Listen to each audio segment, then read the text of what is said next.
আসসালামু আলাইকুম ভাই ব্রাদাররা, কেমন আছেন আপনারা সবাই? চলে এলাম আরো একটা টপ 5 এর ভিডিও নিয়ে এবং আমাদের আজকের বাজেট সেগমেন্টটা সবচাইতে আরামদায়ক পকেটের জন্য।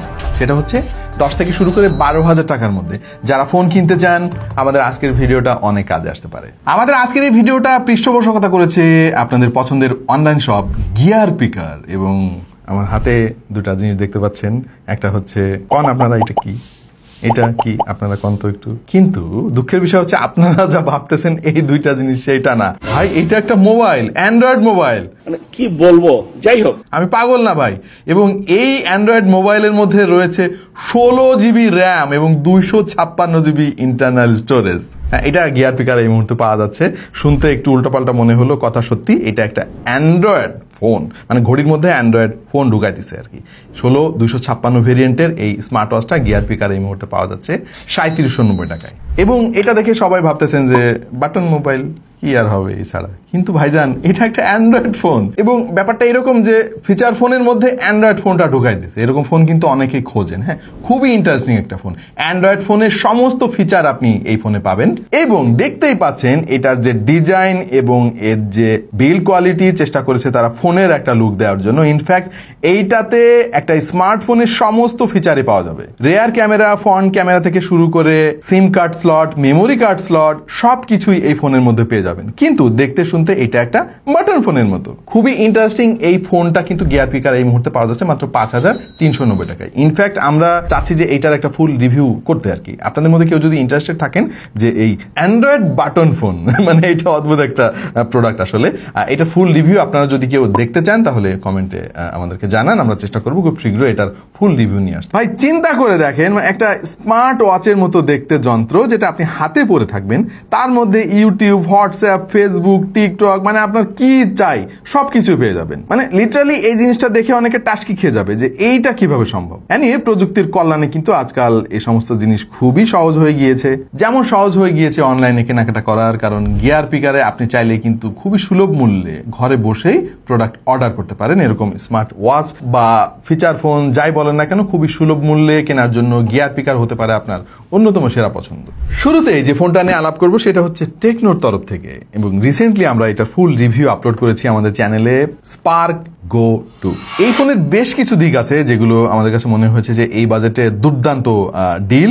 4 জিবি র্যামের সঙ্গে 64 জিবি ইন্টারনাল স্টোরেজের ভেরিয়েন্টটা আপনি পেয়ে যাবেন মাত্র 11,000 টাকায়। এইটার ডিজাইন অবশ্যই আপনার ভালো লাগবে আপনি যদি বাজেটটা মাথায় রাখেন। 120 হার্জের রিফ্রেশ রেটও আছে ডিসপ্লেতে। এই বাজেটে তারা 5 হোল কাট আউটও দিয়েছে ক্যামেরার জন্য এবং যে চিপসেটটা তারা ব্যবহার করেছে এটা কিন্তু খুব একটা খারাপ না। T7250 যথেষ্ট ভালো একটা চিপসেট ইউনিএসওসির তরফ থেকে। ফোনটা যথেষ্ট স্টার্ডি এবং খুবই স্টাইলিশ। ইভেন এই ফোনের বেজেলও কিন্তু দেখবেন সামনের দিকে তারা যথেষ্ট সিমেট্রিক্যাল রাখার চেষ্টা করেছে, যেটা এই বাজেটের ফোনে খুব একটা দেখা যায় না। তাছাড়া এই ফোনটা আমরা কিন্তু বেশ ভালো পরিমাণে ব্যবহার করে দেখেছি, প্রচুর অ্যাপ ইনস্টল করেছি। আমাদের কাছে মনে হয়েছে যে এই বাজেটে এই ফোনটা বেশ ভালো একটা deal considering the price and performance. Spark Go 2-র ক্যামেরা অবশ্য চলনসই, মানে খুব বেশি ভালো সেটা বলা যাবে না। পেছনে 13 মেগাপিক্সেলের সেন্সর, সামনে 8 মেগাপিক্সেলের। আর ছবির quality I think it's okay. আর ব্যাটারি রয়েছে 5000 mAh এর, সেই সঙ্গে বক্সের মধ্যে তারা 10 ওয়াটের চার্জার দিয়েছে, বাট 15 ওয়াট পর্যন্ত এই ফোনটা চার্জিং স্পিড সাপোর্ট করবে। একটা সময় ছিল যখন 10-12 হাজার টাকায় কিন্তু এরকম ফোন, এরকম ফিচার খুব একটা আসলে চিন্তাও করা যেত না। বাট আজকাল 10-12 হাজার টাকার ভেতরে বেশ ভালো ভালো ডিল মার্কেটে অ্যাভেলেবেল। যেমন গো 2-র কথাই ধরেন না কেন, আপনি চিন্তা করে দেখেন 12,000 টাকা দাম একটা ফোনে স্টেরিও স্পিকার আছে, আইআর ব্লাস্টার আছে, 15 ওয়াটের ফাস্ট চার্জিং সাপোর্ট আছে, 120 হার্জের রিফ্রেশ রেট, সর্বোপরি I think this is one of the best option right now 12,000 টাকার মধ্যে। অলরাইট, আর একটা ব্র্যান্ড নিয়ে আমরা আলাপ করব। এই ব্র্যান্ডটা নিয়ে না খুব বেশি মার্কেটে আলাপ নাই, সেটা হচ্ছে জেডটির তরফ থেকে নুবিয়া ব্র্যান্ডের phone. Nubia V70 design recently আমাদের চ্যানেলে ফুল রিভিউ আছে, আপনারা যদি ডিটেল জানতে চান ভিডিওটা দেখে আসতে পারেন। 12,000 টাকায় আপনি 8 জিবি র্যাম পেয়ে যাবেন, সেই সঙ্গে 128 জিবি ইন্টারনাল স্টোরেজ তো রয়েছেই। স্টোরেজ যেমন তেমন ভাই, ফোনের ডিজাইনটা দেখেন আপনি, মানে টকটকা কমলা রঙের ডিজাইন, দেখতে খুবই প্রিমিয়াম লাগে। জাস্ট একটা জিনিসই ঝামেলা আছে, আমি ফুল রিভিউতে বলেছি, ডিজাইনটা ভাই আইফোনের ক্যামেরা কাট আউটের মতো। এই কাজটা না করলে ভালো হইতো মনে হয়। আদার দেন দ্যাট এই ফোনের কোনো কিছুই অপছন্দ হওয়ার মতো আমি খুঁজে পাইনি। এই ফোনেও কিন্তু 120 হার্জের রিফ্রেশ রেট আছে, যদিও HD+ ডিসপ্লে, দ্যাটস ওকে, কারণ দাম কম। আর এতে তারা ব্যবহার করেছে ইউনিসোসির তুলনামূলকভাবে দুর্বল একটা চিপসেট T606। অবশ্যই এর ক্যামেরা ভালো পেয়েছি আমরা, 50 মেগাপিক্সেলের যে ক্যামেরা তারা ইউজ করেছে মোটামুটি কাজ চলার মতো, সেই সঙ্গে 16 মেগাপিক্সেলের ফ্রন্ট ক্যামেরা রয়েছে। তবে Nubia V70 ডিজাইনের একটা ব্যাপার আমার কাছে খুব ভালো লাগছে, 5000 mAh এর ব্যাটারি তারা দিচ্ছে, ঠিক আছে, 12,000 টাকা দাম যেহেতু, 22.5 ওয়াট চার্জিং স্পিড সাপোর্ট করে এবং বক্সের মধ্যেই কিন্তু তারা 22.5 ওয়াটের একটা চার্জারও দিয়ে দিছে ভাই। সো 12,000 টাকার মধ্যে যারা সলিড এবং স্টাইলিশ লুকিং একটা ফোন খুঁজতেছেন, আই থিঙ্ক এই Nubia V70 ডিজাইন অন্যতম একটা ভালো অপশন হতে পারে। এবার আমরা আলাপ করব আমাদের দেশীয় ব্র্যান্ড সিম্ফনির একটা প্রোডাক্ট নিয়ে, সিম্ফনি Z72। এই ফোনটার রিভিউ আমাদের চ্যানেলে অ্যাভেলেবেল। ফোনের দাম মাত্র 9,000 টাকা ভাই, 4GB র্যামের সঙ্গে 64GB ইন্টারনাল স্টোরেজ। এই ফোনেও 120 হার্জের রিফ্রেশ রেট, মানে ক্যান ইউ বিলিভ দিস, এবং ডিসপ্লে সাইজটাও বড়, 6.88 ইঞ্চি। অবশ্য এই ভি শেপের নচটা দেখে হয়তো আপনার খুব একটা ভালো লাগবে না, আমাদেরও যে লেগেছে সেটাও না। এই জিনিসটা বাদে ফোনটা দেখতে কিন্তু খুবই চমৎকার। এতেও ইউনিসোসির T606 চিপসেট দেওয়া রয়েছে, আর ক্যামেরা অবশ্য ভালো ভাই এই ফোনের। পেছনে 52 মেগাপিক্সেলের সেন্সর রয়েছে, সামনে 8 মেগাপিক্সেলের। অবশ্য ব্যাটারি সেকশনে এসে একটু পিছিয়ে থাকবে এই ফোনটা, 5000 mAh এর ব্যাটারির সঙ্গে মাত্র 10 ওয়াটের চার্জিং স্পিড সাপোর্ট করে। বাট দাম হিসেবে রিসেন্টলি কিন্তু সিম্ফনি বেশ ভালো করতেছে। মানে একটা সময় ছিল যখন এই 9-10 হাজার টাকা দামের ফোন না, মানে কিছুদিন পরে গিয়ে এত জঘন্য অবস্থা হয়ে যাইতো, মানে ব্যবহারের অনুপযুক্ত হয়ে যেত লিটারালি। বাট আজকালকার ফোন কিন্তু সেরকম না, আপনি অনায়াসেই 2-3 বছর ইউজ করতে পারবেন এই ফোনগুলো। অবশ্য সফটওয়্যার আপডেট নিয়ে সিম্ফনির অবস্থা খুব একটা ভালো না ভাই, আপডেট পাওয়া যায় না, আপনি যেটা পাবেন পার্মানেন্টলি ওই রকমই থাকবে বাকি জীবন। এইবার একটা ইন্টারেস্টিং ফোন নিয়ে আলাপ করব। রিসেন্টলি আমাদের চ্যানেলে আপনারা ফুল রিভিউ দেখেছেন আইটেল সিটি 100। হ্যাঁ, টেকনোর পাশাপাশি আইটেলও কিন্তু বেশ ভালো করতেছে এবং কম দামে তারা আসলে বলা যায় যে মার্কেটে একটা ট্রেন্ড সেট করে দিচ্ছে, আমাদের প্রত্যাশাও কিন্তু অনেক বাড়িয়ে দিয়েছে। এবং আইটেল সিটি 100 সেরকম একটা ফোন। এই ফোনটার দাম মাত্র 12,000 টাকা, 6GB র্যামের সঙ্গে 128GB ইন্টারনাল স্টোরেজ পাবেন, ডিসপ্লেতে 90 হার্জ রিফ্রেশ রেট রয়েছে এবং এই ফোনেও কিন্তু ইউনিসোসি T7250 চিপসেট আমরা দেখতে পাচ্ছি। আজকাল কিন্তু অনেক এন্ট্রি লেভেলের ফোনে এই চিপসেটটা ব্যবহার করা হচ্ছে। দেখতে খুবই সুন্দর এই ফোনটা, এই ব্যাপারে কোনো সন্দেহ নাই, প্রিমিয়াম একটা ভাইব আপনারা পাবেন।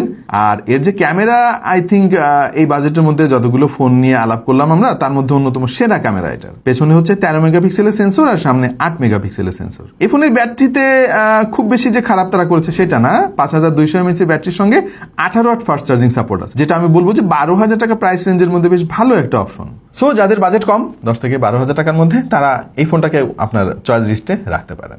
এবার আরো একটা দুর্দান্ত ফোন, আর সেটা নাম হচ্ছে Helio 40। শুরুতে এই ফোনটার দাম ছিল 14,000 টাকার মতো, বাট আজকাল মার্কেটে যদি আপনি একটু খোঁজাখুঁজি করেন 12,500 টাকার আশেপাশে কিন্তু পেয়ে যেতে পারেন। এবং যারা কম দামি ফোনের মধ্যে ভালো স্পেক চান, যে টুকটাক গেমিং টেমিং করতে চান আর কি, একেবারে ভালো গেমিং তো করা যাবে না, টুকটাক গেমিং করতে পারবেন, আমার মনে হয় তারা এই ফোনের কাছ থেকে বেশ ভালো পারফরমেন্স পাবেন, কারণ এই ফোনে কিন্তু ব্যবহার করা হয়েছে G85 এর মতো প্রসেসর। অবশ্যই এই ফোনেও HD+ রেজলিউশনের ডিসপ্লে ব্যবহার করা হয়েছে, IPS সেটাই হওয়ার কথা, তবে 90 হার্জের রিফ্রেশ রেট আছে। ফোনটা দেখতে যেমন সুন্দর ঠিক তেমনই স্টার্ডি ছিল। আমাদের চ্যানেলে ফুল রিভিউ আছে, চাইলে দেখে আসতে পারেন। এবং ভাই Helio G85 কিন্তু যথেষ্ট ভালো একটা প্রসেসর। আমার মনে আছে 2-3 বছর আগে এই চিপসেট দিয়ে ফোন কিন্তু মানে 25-30 হাজার টাকা দামের ফোনেও আমরা দেখেছি। সো 12-13 হাজার টাকা দামের ফোনেও সেই একই চিপসেট পাওয়া যাচ্ছে, হুইচ ইজ নট ব্যাড। তবে এই ফোনটার অন্যতম শক্তিশালী দিক আমরা পেয়েছিলাম এর ক্যামেরা। পেছনে 108 মেগাপিক্সেলের ক্যামেরা রয়েছে, সামনে রয়েছে 16 মেগাপিক্সেলের সেন্সর। আর এটা দিয়ে তোলা ছবিগুলো কিন্তু দুর্দান্ত ছিল, যেমনটা আপনারা এই মুহূর্তে স্ক্রিনে দেখতে পাচ্ছেন। আমার মনে হয় না যে এত কম দামে একটা ফোনের কাছ থেকে এর চাইতে ভালো ছবি আর হইতে পারে। এই ফোনটাতে 5000 mAh এর ব্যাটারি রয়েছে এবং 18 ওয়াটের fast charging. I think it's ওকে, কারণ ফোনের দাম তো কম ভাই। তবে অবশ্য Nubiaকে ধন্যবাদ দিতে হয়, তারা আবার এখানে 22.5 ওয়াটের ফাস্ট চার্জিং সাপোর্ট দিয়েছে। সো যারা বেশি ফাস্ট চার্জিং চান তারা Nubiaর V70 ডিজাইন নিতে পারেন, আর যাদের 18 ওয়াট ঠিক আছে কিন্তু স্পেক ভালো চান তারা নিতে পারেন Helio 40। বাই দ্য ওয়ে, আমরা আজকে যতগুলো ফোন নিয়ে আলাপ করেছি এর প্রত্যেকটা কিন্তু অফিসিয়াল ফোন। হ্যাঁ, আনঅফিসিয়াল মার্কেটে যদি আপনি এই সিমিলার প্রাইস রেঞ্জের ফোন খুঁজতে চান, হয়তো দু একটা ভালো অপশন আপনি পেতে পারেন, বাট একটা রিস্ক থেকে যায়। হ্যাঁ, আর আমি সবসময় চেষ্টা করি অফিসিয়াল ফোনের রিকমেন্ডেশন দিতে, মাঝে মাঝে যখন পেরে না উঠি তখন আনঅফিসিয়াল ফোনের সাজেশন আপনাদেরকে দেই। তবে আপনার দৃষ্টিতে কি এই বাজেটে আনঅফিসিয়াল কোনো ফোন আছে যেটা 10 থেকে 12 হাজার টাকার মধ্যে ভালো ডিল হতে পারে? একটু কমেন্টে আমাদেরকে জানিয়ে দিন। আপনার কমেন্টটা পড়ে হয়তো অন্য একজন দর্শক উপকৃত হতে পারে। সো সামনে কত টাকা বাজেটের ফোন নিয়ে আমরা টপ 5 ভিডিও বানাবো, অবশ্যই সেটা কমেন্টে আমাদের জানাতে পারেন। আপনাদের পরামর্শ আমরা সবসময় নিয়ে সামনে এগিয়ে যেতে চাই। আর এই যে চার্টটা আমরা বানিয়েছি, এখানে কিন্তু কোনো 1 নাম্বার 2 নাম্বার নাই ভাই, জাস্ট আমরা উল্লেখ করেছি একটা পর একটা মডেল। আর আপনার দৃষ্টিতে কি মনে হয় যে আমাদের এই টপ 5 সিলেকশনটা ঠিক আছে? যদি ঠিক না হয় মনে হয়, তাহলে কোন কোন ফোনগুলো রাখা উচিত ছিল বা আমরা মিস করে ফেলেছি, একটু কমেন্টে আমাদেরকে জানিয়ে। আপাতত এই পর্যন্তই, দেখা হয়ে যাবে অন্য কোনো ভিডিওতে ভিন্ন কোনো বিষয় নেই। সেই পর্যন্ত সবাই ভালো থাকুন, সুস্থ থাকুন আর দেখতে থাকুন টেক টু দ্য পয়েন্ট।